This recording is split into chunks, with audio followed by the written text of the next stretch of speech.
All right, everyone, it's an early morning. Technically, for some of you, it's a late evening at the moment. My sleep schedule is messed up, so I'll just leave it at that.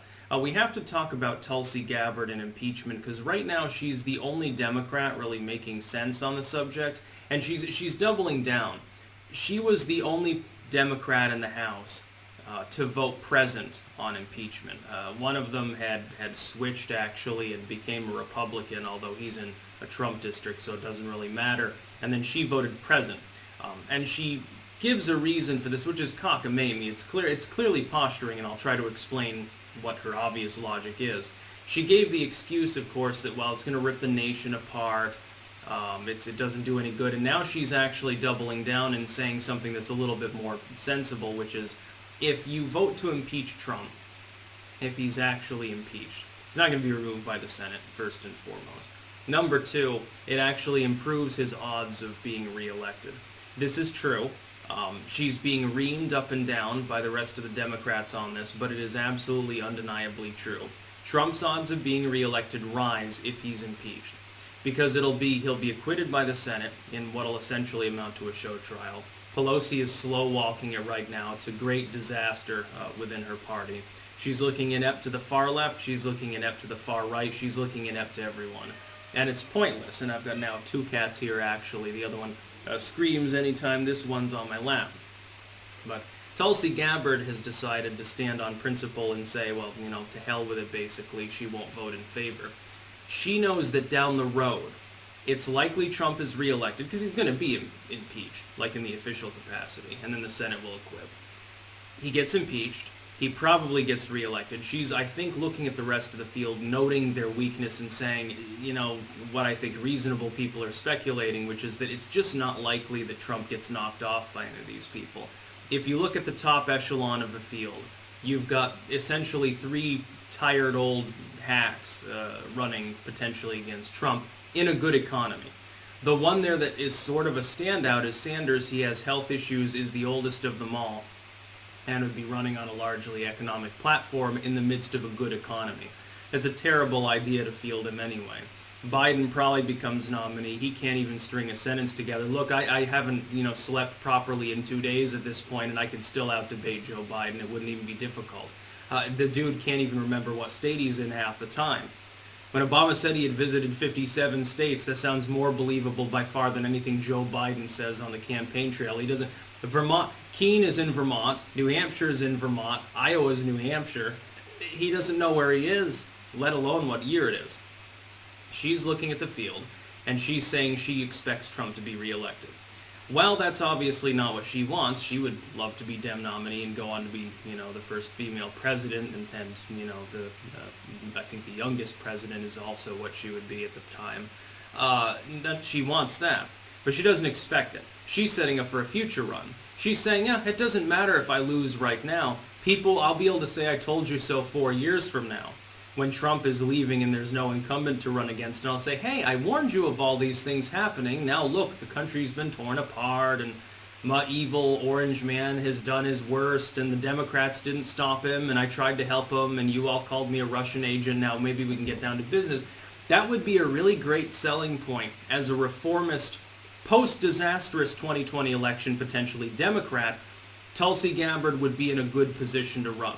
She would have that told you so card, in addition to probably the will of the same core fans that she has now, and probably would expand upon that considerably, because she's the only one that stood on principle against impeachment. She'll have a conciliatory message that guaranteed is far left anyway, but she'll have that aspect to it that'll help her, I think, go further in a future run. I think she's playing long game. This is sort of like when Warren stood down in 2016.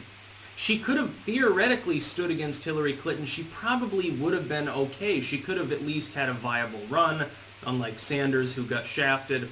But she said, no, it's going to be easier if I just stand aside right now. I think Warren expected Hillary Clinton to lose. I don't think she would have wanted Hillary Clinton to win, run for re-election as an incumbent. Elizabeth Warren's pushing 80 and having to run at that point. That wouldn't make sense. But it was clear she was maneuvering to run in the future. Oh, she thought that Hillary Clinton would lose. Gave her backing, put everything behind her, definitely helped be a surrogate and stump around for her, but I don't ever think she expected her to win. Tulsi Gabbard, in my opinion, is expecting the Democrats to lose, for Trump to potentially see the economy implode in his second term. So she can come, economy is in free fall, Trump's legacy at that point gets tarnished. Democrats are still struggling to find their footing. She comes along and says, hey, I warned you all about this. I warned all of this would happen. I made this point years ago. That's why you need to elect me. You need someone with forethought, not just experience. That would be potentially a winning ticket. I would point out that people who are running with a House of Representatives background are typically at a big disadvantage against governors and senators and businessmen, but, you know, it can happen. How many people recently in the House have ever actually won a presidential campaign? I think there's only 2 or 3. Most of them have been senators, governors, or business people, you know, career lawyers and things of that nature. You know, Trump is actually an outlier for not having really been in politics at all prior, one of only a few. Here's the thing. Tulsi Gabbard is probably right with her strategy here. She knows she's going to get called a Russian shill, a sellout, she's Trump-friendly, she's on the take for Trump and all of this other bullshit from the mind-numbed social justice warrior pandering Democrats, but she also knows that in the future, if she's right in her surmisings, which I believe she is, and Trump wins re-election, then she can hope that the economy goes into a tailspin and the Republicans come out looking just as frayed as the Democrats, who will be in shambles at that point. If they lose in this next election after years of saying Orange Man bad, Trump is worse than Hitler, terrible, never did anything right for anybody, just a pandering hack, a boorish, sexist, a racist and bigot, terrible, terrible, terrible, only cares about billionaires and Vladimir Putin. If the Democrats can't win an election like that, the jokes about it will be similar to the ones that we saw in 2004. George W., of course, by that point was not that popular.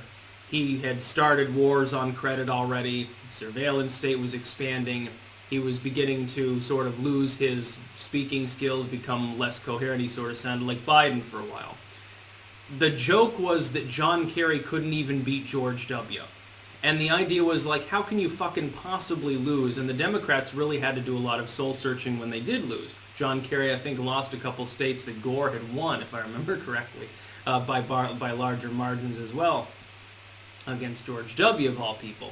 Well, if the Democrats manage to lose this after trying to convince everyone that they've got it in the bag, just like they did in 2016, Tulsi Gabbard can come along, pick up the pieces, and come out smelling like a rose.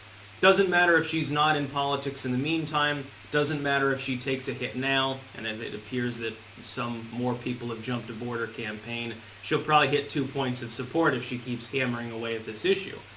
Well, technically, that's enough to at least keep her shoestring budget-style campaign going, even though the DNC will pull out all the stops to keep her out of the debates. They're terrified that she'll get up on stage and she'll grandstand on this issue in addition to attacking Elizabeth Warren.